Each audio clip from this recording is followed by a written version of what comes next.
ತಡರಾತ್ರಿ ಮನೆಯ ಕಳ್ಳತನಕ್ಕೆ ಯತ್ನಿಸಿದ ಆರೋಪಿಗಳು ಲೈಟ್ ಹಚ್ತಾ ಇದ್ದಂತೆ ಗೇಟು ಜಿಗಿದು ಪರಾರಿಯಾದಂಥ ಘಟನೆ ಹಾವೇರಿ ಜಿಲ್ಲೆ ರಾಣೆಬೆನ್ನೂರಿನ SRK ರಸ್ತೆಯಲ್ಲಿ ನಡೆದಿದೆ.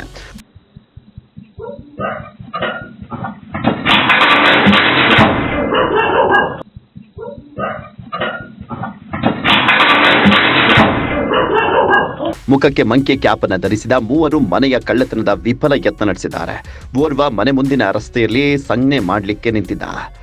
ಇಬ್ಬರು ಕಬ್ಬಿಣದ ರಾಡ್ ಬಳಸಿ ಮನೆಯ ಡೋರ್ ಓಪನ್ ಮಾಡಿ ಕಳ್ಳತನಕ್ಕೆ ಯತ್ನಿಸಿದ್ದಾರೆ. ಆರೋಪಿಗಳ ಕೃತ್ಯ CCTVಯಲ್ಲಿ ಸೆರೆಯಾಗಿದೆ.